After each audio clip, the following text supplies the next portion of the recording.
Welcome to this episode of Demystified as we explore home cooking in a modern world.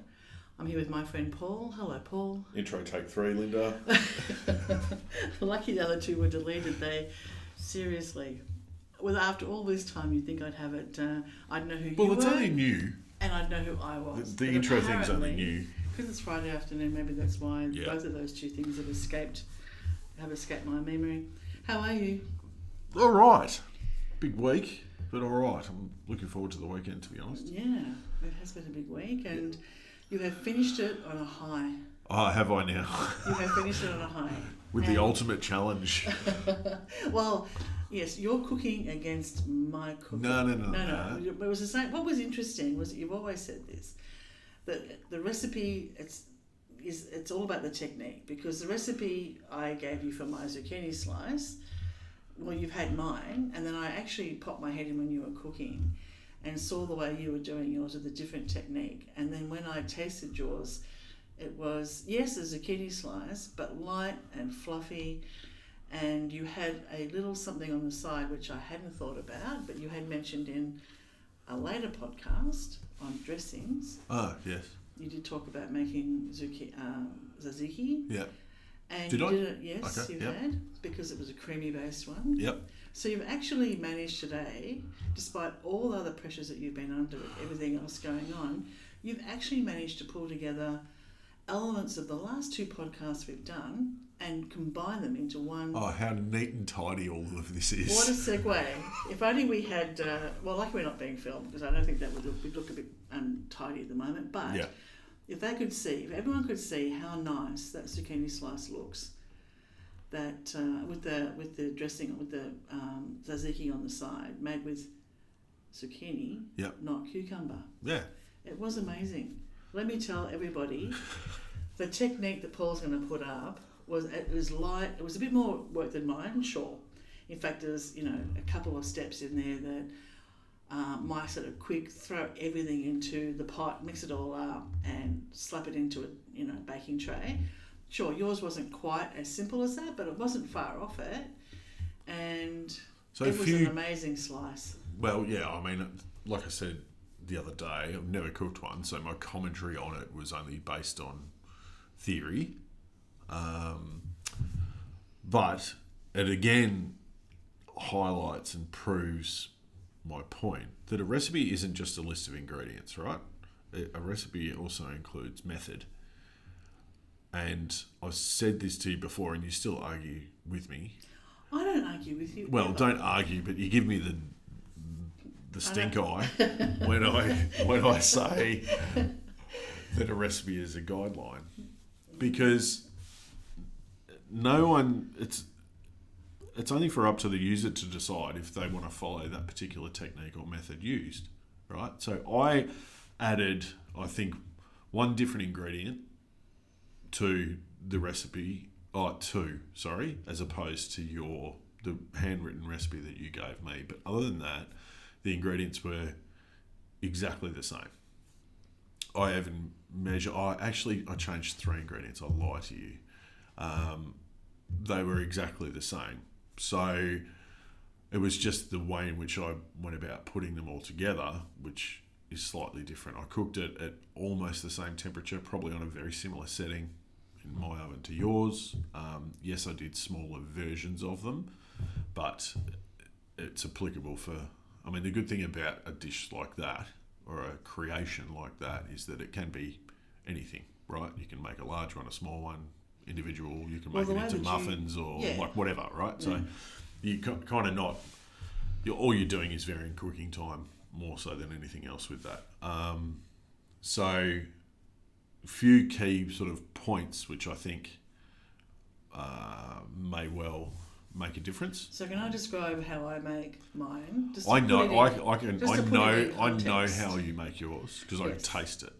Yes, but... So you cook your bacon. But the people who are listening won't necessarily have had that experience. In fact, they wouldn't have. So my recipe starts off with me finely chopping the bacon and onion, cooking it off until it's fairly well cooked. I like it a bit crispy. Yeah. And then into a big bowl, I put the grated zucchini, the cup of grated cheese, all the other, if I'm putting in anything else like the optional extras like corn or chili or anything like that. Yep. Throw in the flour. In a separate little bowl, I quickly mix up the egg and the milk, Yep. flip all that in together. Sometimes I don't do that, I just put it all in together. Yep. And then I just give it a good stir, and then I put in the bacon and onion and give that a final stir and flip it over into a baking tray that I've lined with baking paper. Yep. That's it. Yep. Your method. Okay, so same ingredients. My method first off starts by prepping the zucchini. So I grated the zucchini first and then I salted it. Now we talked about this in the last podcast, so if anyone wants to know about it, or not the last one, the one before that, I don't know, whatever. A previous podcast. The reasoning behind that is to draw some of the moisture out, number one. Number two, there is a distinct difference in the way that you would terminology cooking out bacon and I would. I can tell you that I cooked mine out far, far longer and made it far, far darker and crisper than yours. I know that because I could see it in yours. And part of the reason I did that was half of the problem with this as a dish is adding heat and getting moisture from your ingredients. Now, bacon, depending on how good your bacon is as well, but bacon has a lot of moisture and water content. That's why it spits at you when you cook it, right? It's the water coming out of it mixing with the fat. That's what's spitting at you. So I sliced mine much thinner and cooked it much longer than you did yours. And I also noted on your recipe that your recipe called for a little bit of oil. I used the bacon fat. So I didn't tip off the bacon fat, I just used the natural fat coming from the bacon.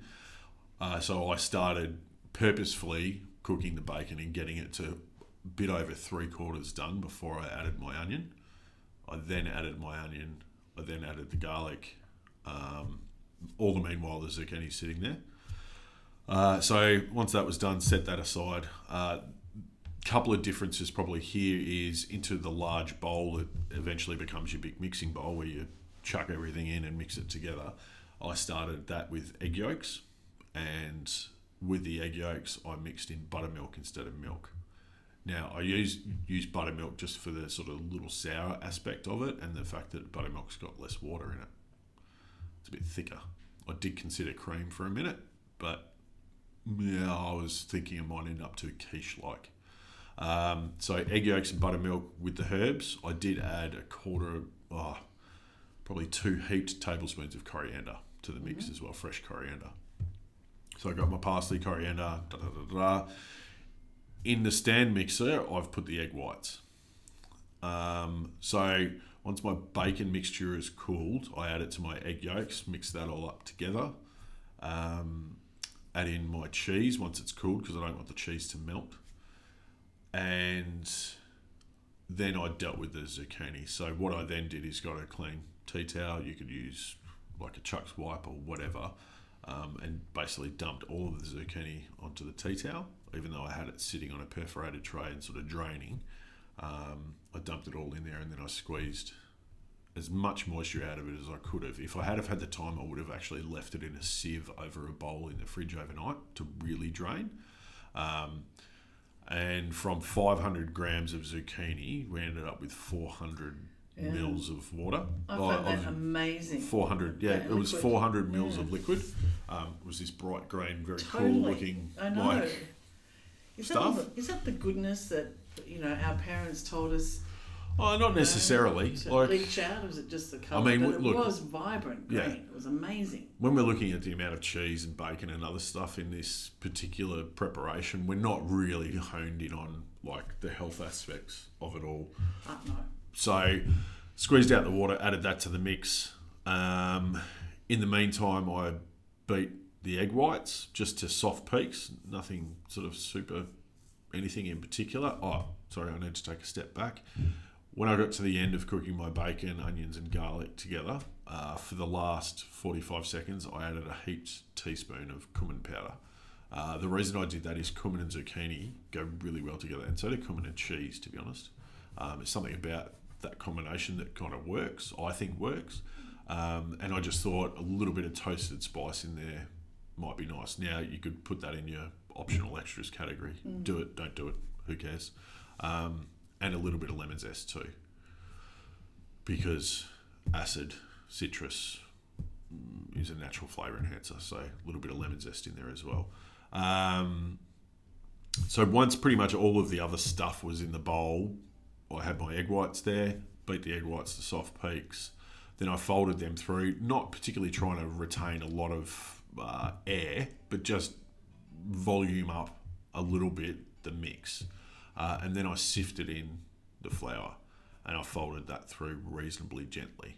I wasn't being like souffle gentle, but I think from looking at the end result to, if we do a bit of a comparative sort of texture, I suppose, comparison, if you like, I think the separating of the eggs and beating the whites separately to the yolks works.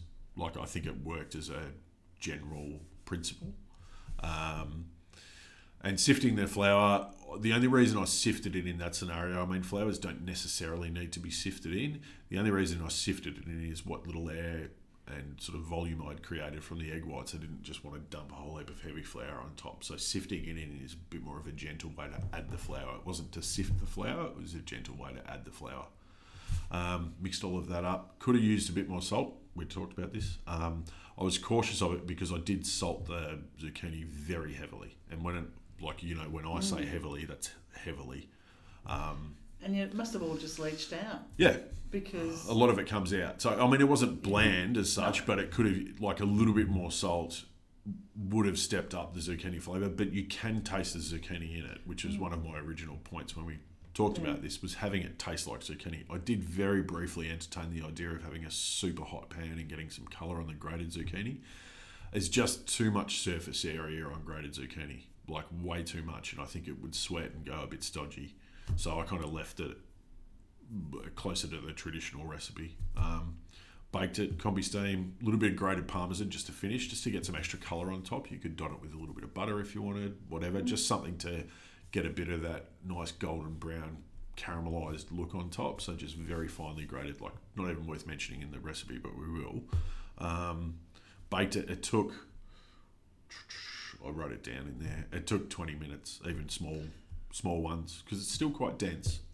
Yeah, but you had it in little silicone trays. Yeah, like a little miniature loaf. Yeah, and that would be perfect for. Well, what I was actually thinking was school lunch. School lunch, picnics, anything that you've got people coming around, because you can stand up and eat it, because it was that crusty bit on the outside didn't fall. Yeah, it was fantastic. And so with the tzatziki, which is a common Greek or Cypriot dip, everyone or most people would know it to be quite powerful in garlic, and it's yogurt based. I happen to have some Greek yogurt there, so I just kept aside a little bit of zucchini, some of the herbs, a little bit of garlic, so I wasn't making any other preparations as such. Put the rest of the lemon zest and lemon juice, the juice from the lemon in there, mix that up, a little bit of salt. I thought that would work nicely as a sort of a accompaniment to zucchini slice, if that's what we're calling it. I don't know. It may well be different. Look, it's not exactly the same, but no one's is. That's the thing about it. That's the joy. Yeah. My beautiful friend Janine, she throws in carrot, and I like corn. Yeah. You know, everyone's got some people put tomato. I think Janine might put tomatoes in. Yeah. And Penny, who did the taste test with us. Super opinionated Penny, you mean? That one? There's only one. Penny, if you're listening, sucked in. But Penny is a Greek and very much a lemon fanatic. And I don't know that she'd take kindly to be calling Greek. She's pretty Cypriot. Well, yes. We can have another discussion.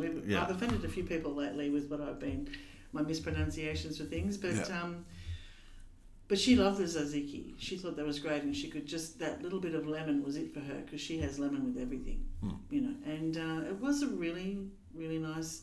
Like, I would still call it a zucchini slice, because everyone's version is a zucchini slice. It's that ubiquitous. It's that varied, and everyone knows what they're basically going to get when they see it and cook it. Yeah. So I'll post a picture on Instagram, and it'll take me a little while to get the video up on the website and stuff like that, and type the recipe and all the rest of it. But you would probably put it down as a success. Is it the most like intriguing cooking experience that I've had I've found really interesting? No, not really. Not other than like thinking through what I would do from a technique perspective. Is it a good home cooking one? Yep, absolutely. But exactly. Yeah. As you said, for lunches, but for people who have, and I can imagine too, it also stores very well. So the sort of mini loaves that I did, from a storage perspective, I wouldn't see any drama or hassle in get those going in the freezer and being able to recover reasonably well from being frozen. Because they're good cold. yeah. I actually think I prefer it cold rather than hot. But doesn't it show you that you can take a recipe that you've done for a long time and you know it backwards, and then just trick it up a little bit by just changing a couple of techniques, and it becomes something a little bit different. Yeah. One ingredient, really, the cumin. I didn't really taste the coriander that much. I know. Yeah, that was only a minute amount. Penny picked up on it, but I didn't. Yeah, because she doesn't like it. No, she doesn't. Yeah. But I like it, and I just thought it was nice. But I did notice the cumin. Which was a very good pickup too, because I challenged you with that, and I didn't think you'd get it. And after you said it, I thought to myself, I wonder if she saw it sitting on the bench. No, I didn't. I actually know that flavour because I do. Yeah. I do like it. But yeah, no, it was a real. It's your version of a zucchini slice, and now you can join the throngs around the world. Well, around Australia. Yeah. I'm not sure that it's a bigger hit in the UK or the USA, but Who knows? Who knows? Maybe we'll find out. But I did really enjoy your version of it, so thank you, Paul. Even though you will probably never make one again, unless. Oh no, because taking some home. You taking some home to the little fella. No, because as I said in the last podcast, he had so much of it for a stage there right. where yes. he's like, no, I'm never eating this but again. This is different. This is. Yeah, but even then, no. like, he's a bit headstrong. I don't know, no idea where he gets it from. Have a word to him later. So yeah, I don't know, but I am sending some home to your home to Doug. Yes. See what Doug thinks of it. I mean, to be honest with you, if I was to do it again, I'd probably add a few other elements. So I probably would add some picked thyme to my bacon as it cooks. Mm-hmm. I certainly like the addition of chili, but I'd probably go a bit heavier and harder. Yeah. Because I think it's funny also when you said that you'd added chili and you first cooked it, you got that heat, but when it cooled, you lost it. Like, I mean, it was very, very fractionally there, but even when I had it, I can imagine it wasn't like it was. So it's interesting to note sometimes how much temperature influences taste. Mm. Like, yeah, because you could barely taste the chili afterwards, but at the time it was, you could notice it. We noticed it. Yeah. Yeah. And the example that I often give to people is, ice cream. If I gave you 150 grams of ice cream, you could probably eat it. No, and it was frozen, like ice cream, you could probably have it no problem. But if I melted it and asked you to drink it, there is no way you could, because it's just too sweet. Yeah. Like, yeah, exactly. Yeah. That's sort of it's funny how temperature influences how things taste as well. But anyway, yeah, so I mean, look, not a lot of cooking out of the Cooking with Steam kitchen. I've had it's been a busy week. Sort of with my proper job, if I can say. Your day job. Yeah, my day job. But we got something done. We'll get a video out soon. Get back onto Instagram, start doing some things. But hopefully next week's going to be a bit squeezy as well as far as what we get to do. But I'll find some time. We'll do something. Maybe you can inspire me again with one of your long-time favourites. Maybe we should do a series, Linda's long-time favourites. Well, we started off with Anzacs, and you did improve those. Really? Like, you've nailed... I now make them, and I think now all of my friends now look forward to me bringing some around for, contributions towards meals, because they all love them chewy. It is a big division, chewy or crunchy. Crisp, yeah. But my friends... It's like folders or scrunches, isn't it? It's Friday. I've got to bring it down. That's lowered the tone. Yeah. But yeah, so we've started off with Anzacs, we've gone on to Zucchini Slice, and we've done trifle. See, we've really hit the 3 big Aussie ones, I reckon. Yeah, but I mean, there's other stuff that yes. you like to cook that we could probably, probably explore. Well, yeah, I know. This is a challenging one, what you're about to mention, because I am not anywhere near as familiar with it as you are. A paella. Yep. I'm doing it tonight. Paella. Yeah. Paella. And you've been to tonight. Spain how many times? And, yeah, I know. You know, had relatives over there and I all the rest of it. So, and really, I mean, and for what we do, how applicable is it for the oven? No. Although the lovely people at Bologna Appliances, when I was first investigating steam, my first cooking demonstration I went to was on a Wiesel Compi steam. Yeah. And the lady that was the home economist that was there, and I had a chat to her, and then I had a chat to one of the mum of Adrian. Yeah. And she said that she makes all of her paella dishes in the steam oven. In fact, that's why she really loves it. I haven't broached away from doing it the way I do it, but I have thought about it a lot. In fact, every time I stand there and I'm cooking it, and I do let it, put the rice in, and walk away. But every time I'm doing that, I'm always thinking, this should be the time I try it in the steam oven and see how she did it. But I haven't, because I just one of the do it. And I mean, maybe it's quick and easy. You may well know the term,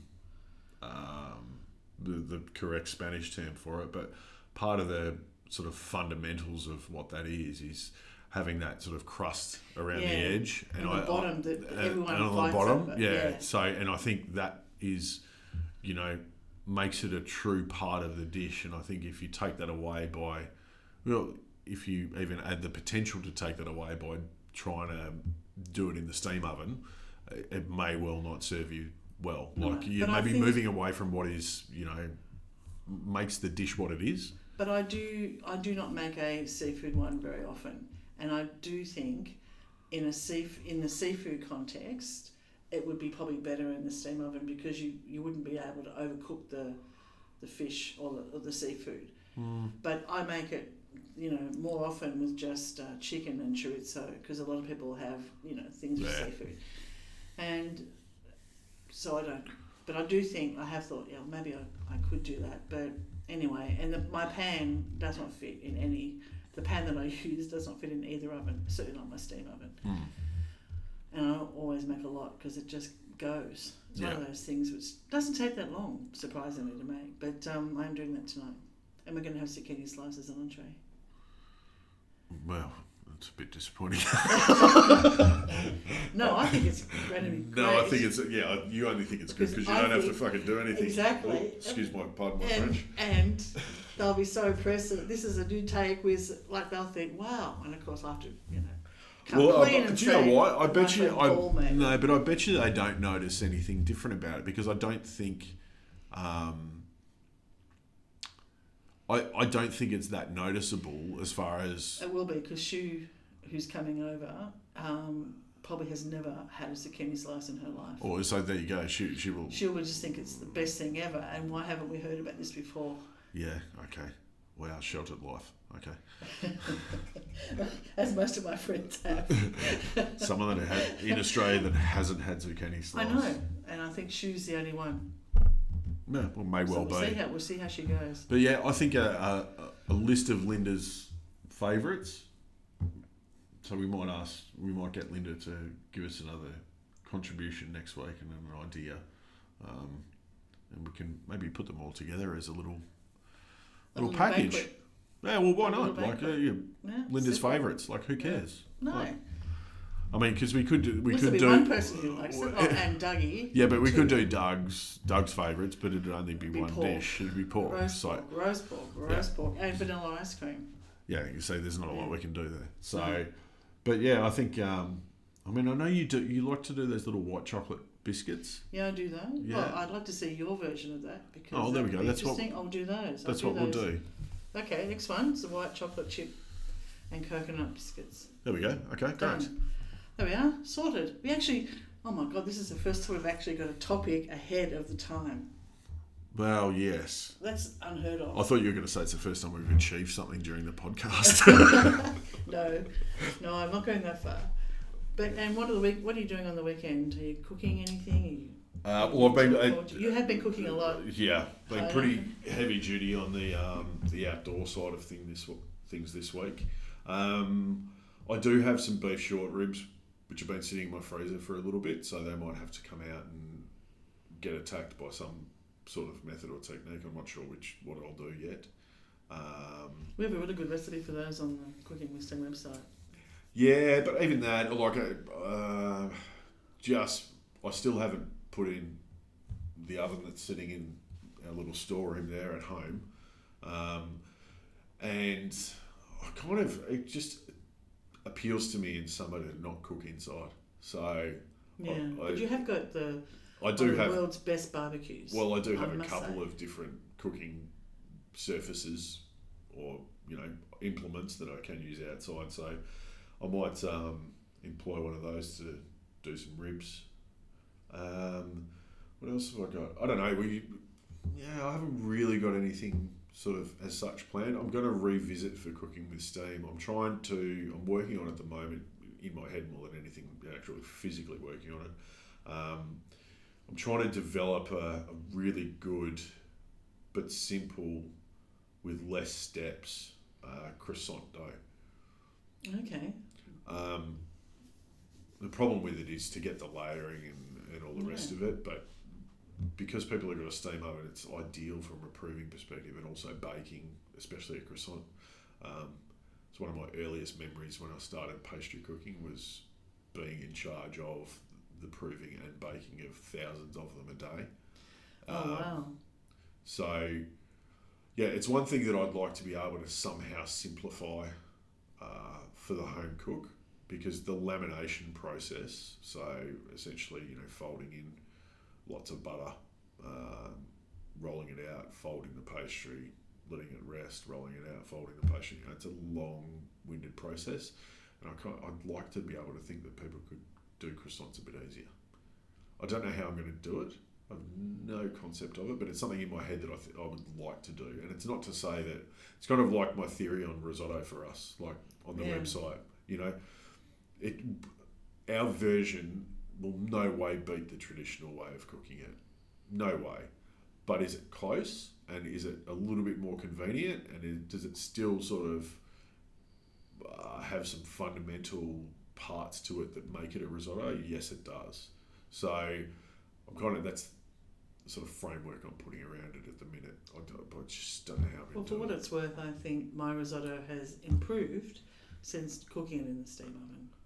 And certainly in its consistency. Yeah. I know when I take it out, I know exactly what it's going to look like, and I won't have to worry about overcooking it, undercooking it. Yeah.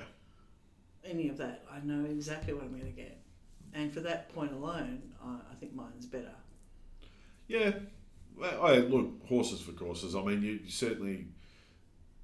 We do, and for those that don't know, there are various versions of risotto on the website or in the book or whatever. But we do part of the method in a what could be seen as a technique correct way, and part of it not. The part of it we don't do, and probably what we lose out a little bit compared to a traditional standing at the stovetop stirring it for 20 odd minutes, is getting that starch working for you to make that super creamy end result. So does it work as a risotto? Yes, it does. Like, I've had a lot of people embrace it, really like that way of doing it. Is it exactly the same? No, but that's kind of what I'm looking at from the croissant perspective. And the only reason being is that every bloody Saturday I have to walk down here with my dog and grab a couple of croissants for the little fella. He just wants croissants on the weekend. And I can't begrudge him that, because they are delicious and I love them too. So if I can maybe even get it to the stage where I've got like some par-baked sort of situation, or pull it out of the freezer the night before and it proves on the kitchen bench, and then we throw it in the oven in the morning situation, I'd be happy with that. Your little fella has such a broader palate than what I did at the age of same age. Yeah. Croissant, man. Now, I know this was 200 years ago that I was his age, but toast. Toast. Yeah, but he still goes in for toast as well. Who doesn't? Like Vegemite toast. But I bet your toast, Vegemite toast, but I bet your Vegemite toast was not the same as our sliced white bread. He does. He Vegemite does prefer like homemade, like sourdough. See, anytime gourmet. He's a gourmet baby, though. Anytime I bring home bread, he is like all over it. So he's certainly a carb lover. Loves the carbs. Loves the carbs. Yeah. But yeah, croissants. He's got a weakness for them. Like. Well, they are. Well, yeah, they're just delicious, buttery goodness, really, aren't they? Yeah, they are. And I mean, it's nice to walk down and get some croissants and but not that I'm being lazy. I think I'm probably creating more work for myself by figuring out a way to have them bake them at home. But I just kind of figure, well, is that something that maybe people would like to know? Maybe they would. I think little Molly might miss out on a walk. Well, yeah, that's true. Well, we can take her anytime. You only have breakfast, really. I mean, most people that have children, you kind of have to have breakfast in the morning. You can't starve them until like 1 o'clock in the afternoon, like you can yourself, and just lie in bed and sleep and read the paper. And what is it that you and Doug do? Is that about it? Yeah. Oh, we don't read the paper anymore, although that is a joy that sometimes you can still have. Yeah. Now it's reading our iPads. Yeah. So over the joys of not having tea, not having children. Yeah. Talking, just oozing silence. Silence, oozing into the day. Oh, that's a nice way of bringing it up. Oozing into the day. Oozing into the day. Listening to the radio, only to listen to the news. Yeah, I don't ooze into any day. It's woken up by a little bit of loud yelling generally. Well, you chose the wrong career for a start, and then you had a little one. Yeah. So no, there's no oozing for you. There's no oozing. There's certainly no oozing. But anyway, if I can't ooze, I'll bake. See, there you are. That's going to be my new T-shirt. That's your epitaph. If I can't ooze, I'll bake. Yeah. I like that. There we go. There you are. We're bringing out a new T-shirt line under Cooking with Steve brand. Well, thank you for that, Paul. Thank you, Linda. Enjoy I was going to say lemon slice. Do you know what? That's my thing. I love lemon slice. That's my thing. Yeah, love lemon slice. Okay. Enjoy the zucchini slice. Thank you, and you have a good weekend. And I'll be expecting the biscuit cookie recipe. Oh, bring some in. I'll bring some in. Bring some in on Wednesday. We'll do the same thing. We'll do a bit of a taste and see how that goes, and then I'll give you the recipe. Give me the recipe, and then we'll throw it together. See what yours is like. Yeah, cool. And we'll pack it. We'll do a little package of maybe Linda's favourites. I think we could probably put sticky dough pudding in there. Maybe some that we've already got. Yes. And then maybe some that's. Well, Flynn's parents were in isolation for a week and a bit.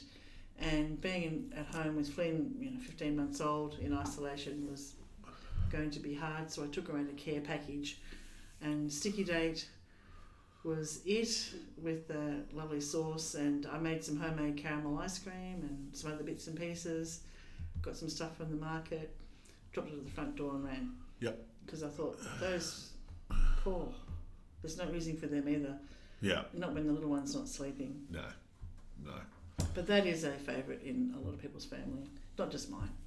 Yeah, but I like the idea of Linda's long-time favourites. Favourites, alrighty. Well, you have improved on them so far. We'll be doing certainly white chocolate chip and coconut cookies next week. Yes. Alrighty. Sweet. Well, happy cooking. Happy cooking to you. And happy listening to everybody. Thank you so much for joining us in this podcast. And until next time, stay well. Stay happy. And enjoy oozing into the weekend, those of you that can. Happy cooking, everybody. Bye. Thanks for listening to this podcast as we explore home cooking in a modern world. We'd love you to subscribe, and for more information, please go to our website, cookingwithsteam.com.